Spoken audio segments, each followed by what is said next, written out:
What's going on? It's Ed here from ClicksGeek, and today we're going to talk about the difference, or this versus that, Facebook retargeting versus Google retargeting, specifically for local business, because that's our bread and butter is local. So I want to go through something regarding the Google ad side of things that I think most people don't truly understand.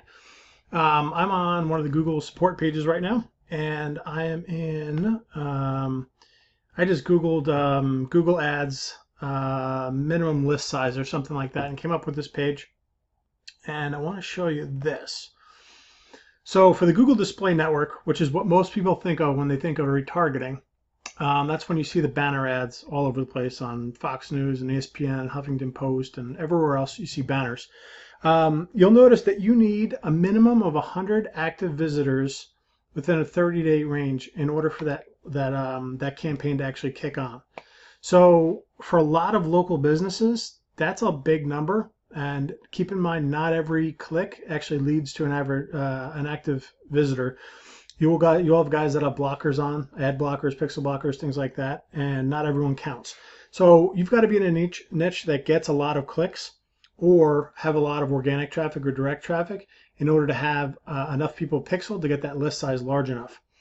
Now, that's on the Google Display Network. One other thing with the display network is, let's say you've got 100 people, 150 people on your list.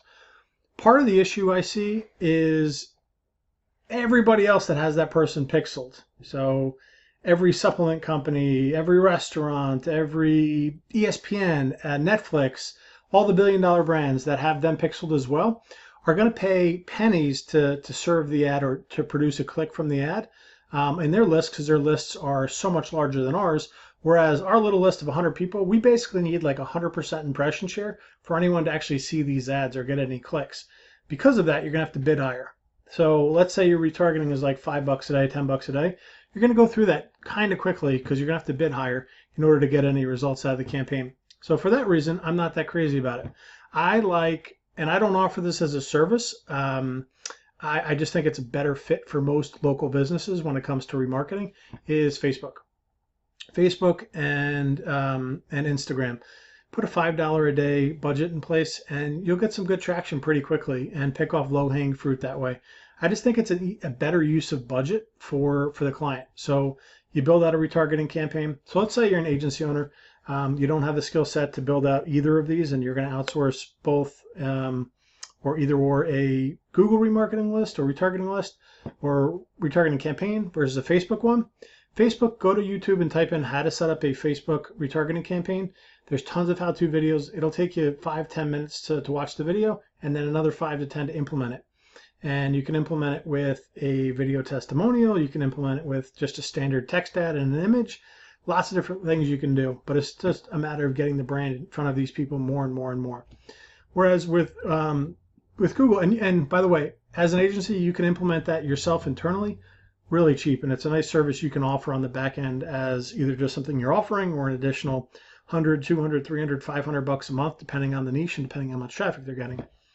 Whereas with Google, you've got to go build all the banner ads. You've got to build the campaign, which is a little bit tougher to build than a Facebook campaign. And then you've got to really watch the bidding of that, because if you don't, you're just not going to get any traction and it's going to just be kind of subpar in my opinion. So my thought on it is, if I had $5 to spend either way, we do get a lot of requests for Google remarketing campaigns, but most of our clients are spending between $1,500 and $5K a month. My recommendation, smaller list, just go Facebook, spend $5 a day, spend $10 a day there. Easier to set up, easier to manage, less of a headache. Having said that, we run plenty of remarketing campaigns, but they're larger. Their list sizes are a lot larger. We've got you may have seen some of our banner ads. Our list size is a lot larger, so we can do more. And we can, have different bid strategies in place that we can't with a smaller list where you really just have to nail it. So that's my take on it. I get this question a lot on consultations with agency owners, and it's just my preference. It'd be my recommendation. My thinking is if this was my money being spent in market, how would I attack the market? And most of the time for retargeting, I just say go with Facebook. It's a better approach. You could do more with less there and get more traction. Just my opinion. A couple other things people don't realize. If you wanted to retarget on the search network, you need 1,000 people on the list in a 30-day range. YouTube, you need 1,000 in a 30-day range. Gmail ads, 1,000 in a 30-day range. Discovery ads, 1,000 in a 30-day range. So that's a significant amount of traffic that a lot of local businesses do not get. Like 1,000 sounds like a lot. Depending on the niche, it can be a lot, it cannot be a lot. If you're in like water damage, 1,000's a lot. But if you're in like carpet cleaning or maid service or a restaurant, you should be likely, depending on the size of your market, in that range. So again, you just have to look at what you're working with. There's no one size fits all answer here, but just be strategic with the client's money and get them the best yield you possibly can. So that's just my 2 cents on it. I get asked this a lot, so I just wanted to document it and put my answer out there. Again, this is Ed here from ClicksGeek. We're a PPC agency. We're a Google Premier Partner. We build and manage Google search lead gen campaigns. So basically, if you need the phone to ring for business, we can help. We also have some courses that we offer on how to build and manage Google ad campaigns, landing pages, getting clients for your agency or freelance business, all sorts of stuff like that. I'll drop some links in the description. I'll put a link to this support link as well, so you can take a look at that. If you have any questions, drop them into the comments. If you like this, give it a thumbs up, subscribe, all that good stuff. Have a great day, and that's it. See you guys. Bye.